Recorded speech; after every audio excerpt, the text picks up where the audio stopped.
Hello viewers, welcome back to another session with regard to lifespan development, where today we are going to discuss about theories of adjustment to aging. Here you might be knowing that the theoretical perspectives with regard to old age is an important concern in order to adjust with the aging process.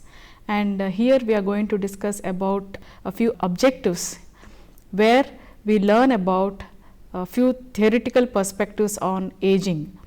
And here we are going to talk about two important popularly known theories or perspectives of aging, which are one of the older perspectives.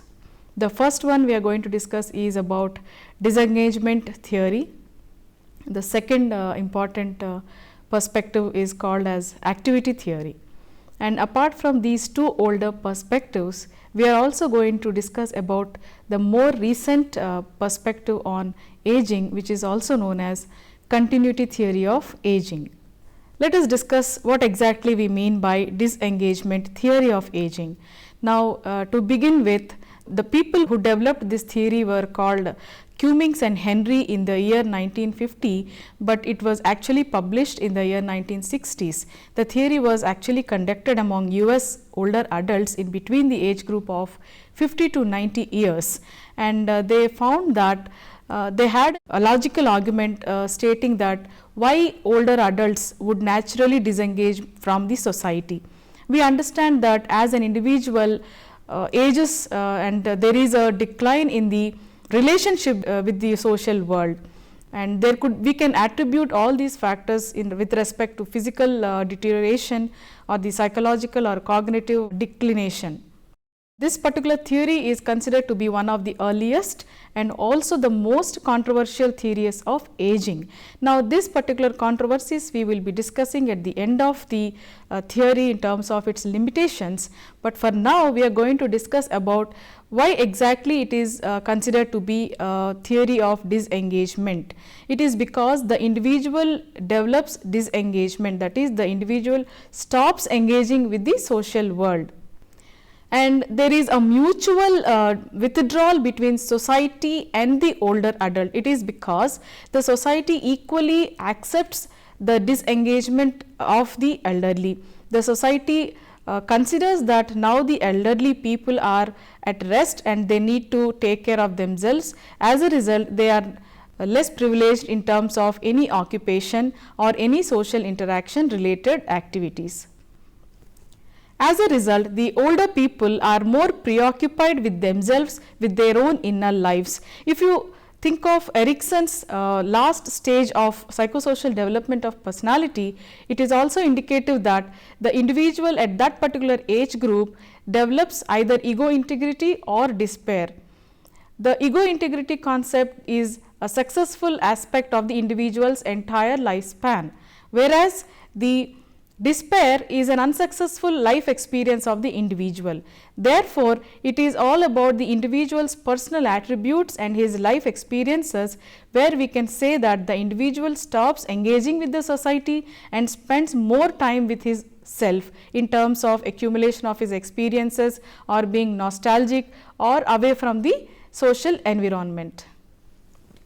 Further, this theory also emphasizes that as the individual grows older, they have a tendency to decrease in their roles and activities. Say for example, if an elderly person is retired, now he is no longer able to work in a particular organization and he is restricted to either at home or sometimes due to illness also they are restricted to a particular place. As a result, there is a change in their roles and activities. It is also important that they have to adapt according to the age related activities, but here the individual is disengaging himself from the social world according to this theory.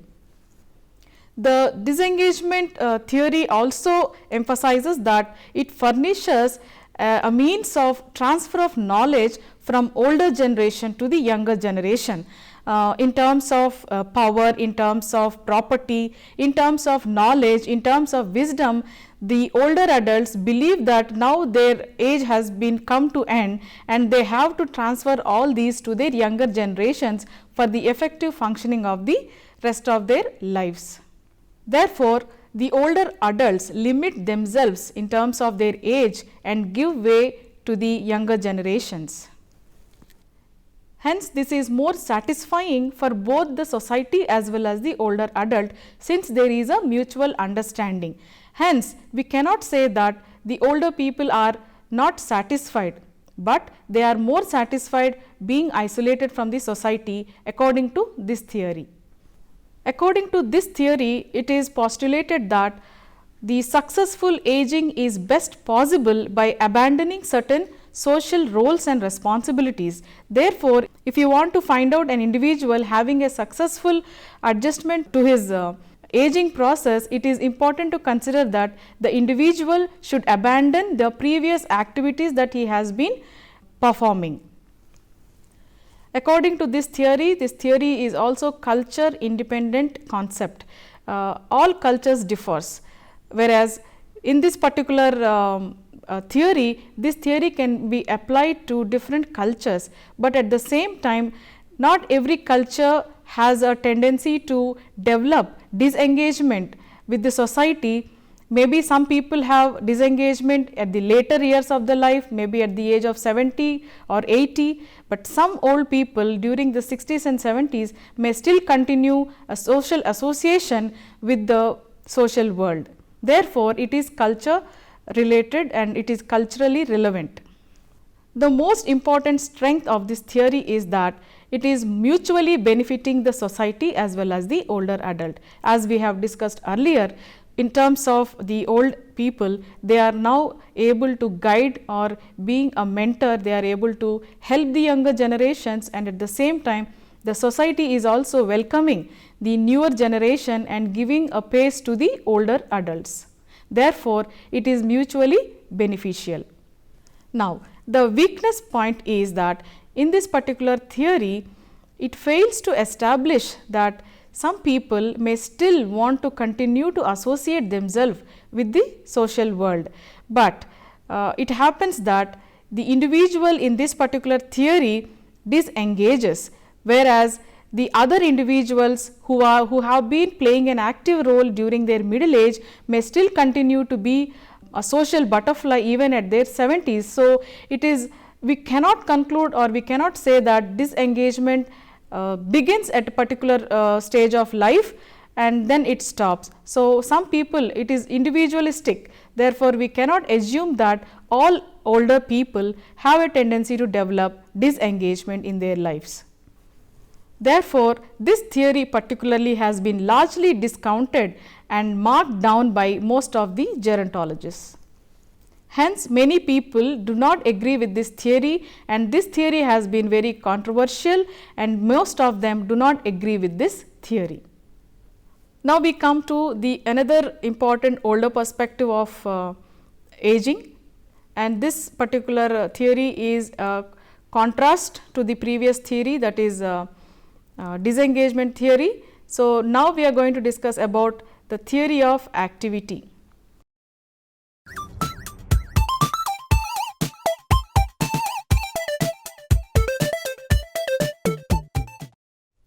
The theory of activity, also referred to as normal aging or implicit theory of aging and sometimes lay theory of aging, developed by Robert Havighurst in the year 1960s. Often this particular theory is a controversial or contrary to the disengagement theory. Let us see how. Activity theory indicates that people who have been active throughout their life have a tendency to remain active even in their later years. So, it is very beneficial for the older adult to engage himself in the later years with respect to their aging process and adjustment to the aging process. When we say activity, it can be a physical activity or an intellectual or a mental activity. So, it is very appreciated that the older adults, according to this theory, are engaged in a particular activity, whether a physical activity that involves in a social interaction or any activity related in terms of performing an act, in terms of sports, in terms of developing a skill. And when you talk about intellectual capacity building. We can also consider older people still engaging in certain professional acts. So, therefore, it is important that it is the older adult should engage into certain social roles throughout their life in order to build up their self-esteem and self-concept. According to this theory, it says that if the older adult is unable to develop, or if the individual is unable to maintain the previous activities, now it is the point to develop new hobbies, new interest among the older adults, so that they can maintain their active aging properly. The new interest and hobbies could be many. If the individual has been enjoying a particular activity during their middle years, may not find it interesting in the later years. So, there is a need to shift in their interest. So, if the individual was not able to engage in a particular activity, say for example, if they are not happy in reading a book, they may have interaction with younger generations, they may shift their hobbies in associating themselves with a similar club or similar members of the same age group. So, there should be a shift in their interests and roles. The activity theory perspectives has three assumptions in which they say that it is better to be active than inactive. The second assumption is that it is better to be happy than unhappy. And the third is it is the older individual who is the best judge of his or her own thoughts and activities in achieving happiness. Therefore, all these three assumptions are in line with the activity theory, which emphasizes the individual's role related activities in order to maintain a healthy later life. The research also says that there is a positive relationship between a person's level of ability and activity and life satisfaction. So, if you consider an old person being happy at an older age, it is quite indicative that there is a positive correlation between the individual's previous activities and the present life satisfaction. Therefore, it in turn facilitates and postulates there is an increase in his self-esteem.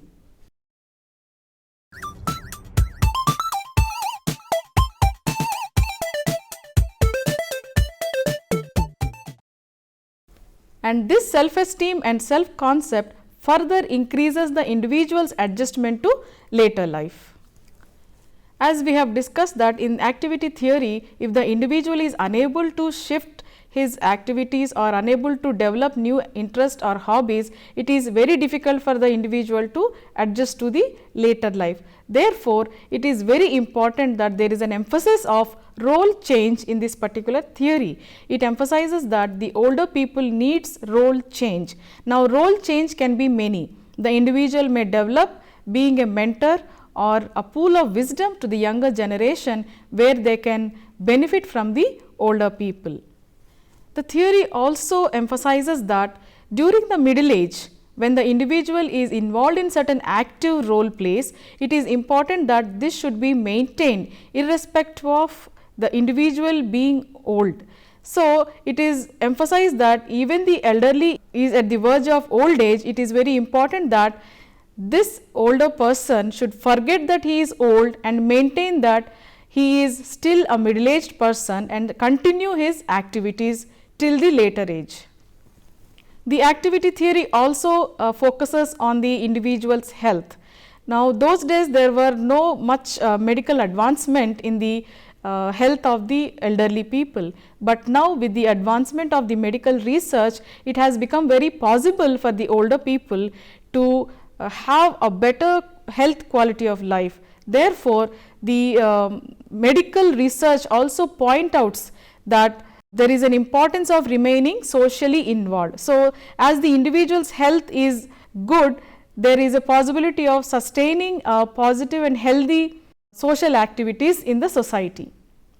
Now, here we are going to emphasize on the mental aspects of the older people.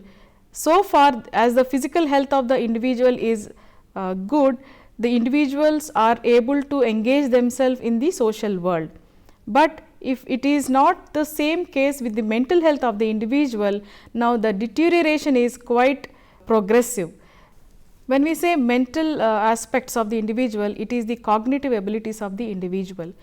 We may consider the learning of the individual, memory and problem solving, intelligence. All these cognitive faculties are very important, and there is also a decline in the mental capacities of the elderly, and there is a deterioration which is most rapid among those who withdraw from the social interaction. So, this is very essential in order to maintain a positive mental well-being and to have an effective cognitive functioning. The social interaction is very essential among the elderly. Otherwise, the mental deterioration is very rapid. Therefore, when we say social interaction and when we say that there is a need to enhance the cognitive functioning, it is the social interaction. Now, the social interaction could be making friends or interacting with younger generation or interacting with the same age group generations, or sometimes increased use of internet can also keep touch with the family members, so that it enhances the individual's physical as well as mental well-being. One of the biggest strength of this particular activity theory is that this theory is applicable for a stable post-industrial society.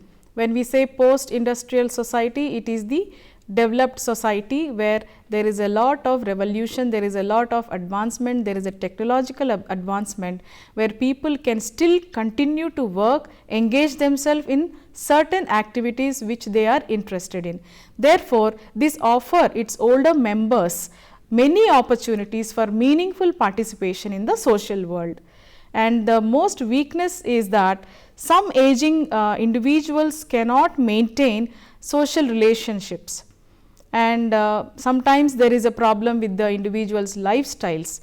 So, there is also limited financial limitations, or sometimes there is a functional limitations or lack of desire to do so. So, many individuals may not be interested in engaging themselves anymore, and they want to allow the younger generations, or they want to give way to the younger generations. Therefore, they limit themselves. So, this could be one of the weakness of the theory. Now, after the two important popular older perspectives, that is on disengagement theory and activity theory, now we are going to shift to the more recent theoretical perspectives of theories of aging, and this is the continuity theory.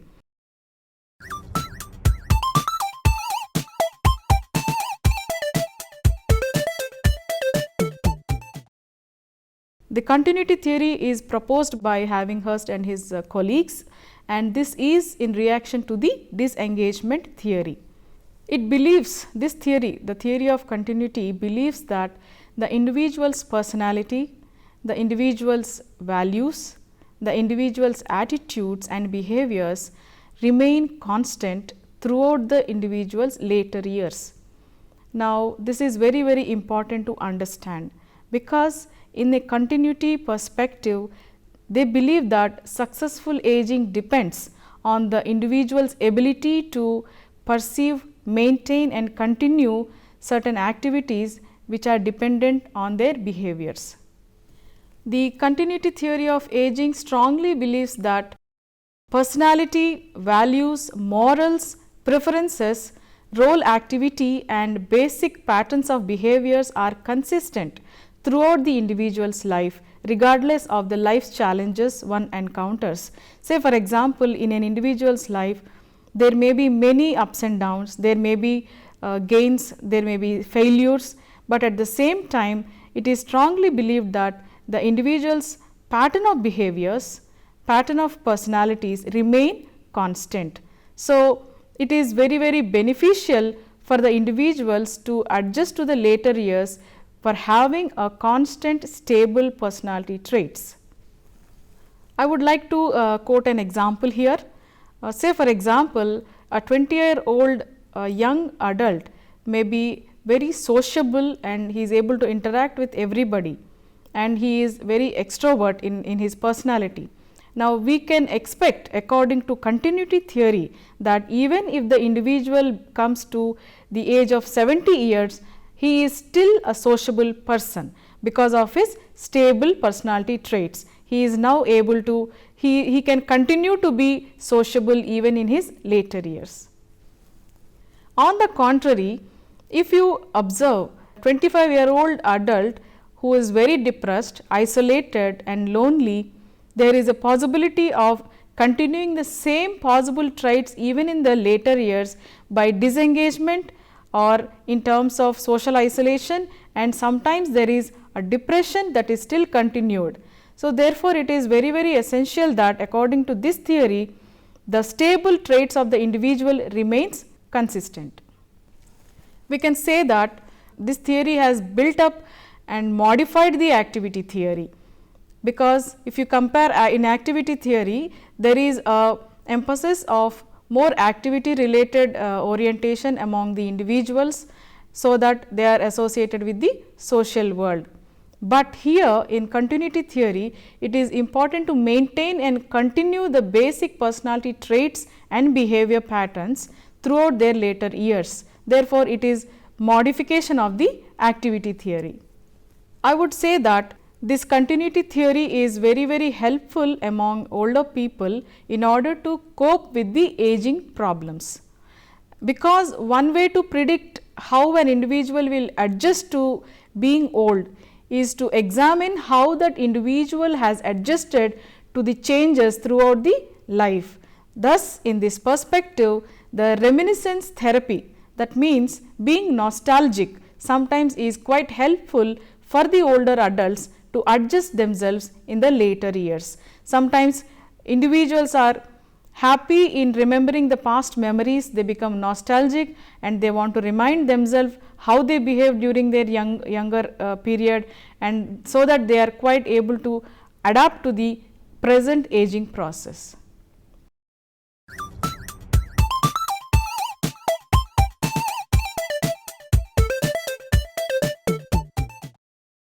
We have so far learnt that there are a few theories that focuses on the individuals, especially the older individuals, adjustment to aging process. So, here we discussed about three important theoretical perspectives. The first one was disengagement theory, the second one was activity theory, and the third one was continuity theory. Each theory differs in their own way. The disengagement theory is considered to be one of the popular, controversial and the older perspective of successful aging, where it is discussed that it postulates that the individual tries to withdraw from the society, and the society also welcomes the individual's withdrawal from the social interaction. So, therefore, there is a mutual understanding of withdrawal from the society as well as the individual. Now, we come to the activity theory, which focuses that, which emphasizes on the individual's social interaction even in the later years. So, there is a welcome to the individuals, especially the older individuals here we are talking about. There is a welcome from the social world. They appreciate the involvement of the elderly people in terms of a role change that they expect in the society. The third and the more recent perspective discusses that the personality traits, the attitudes and the interests, the values and the morals that the older people have during the middle age also continues even in the later years in order to have a better successful aging. Therefore, all these three differ from each other, but at the same time these are all culture specific, and sometimes at different cultures all these three factors can be varied.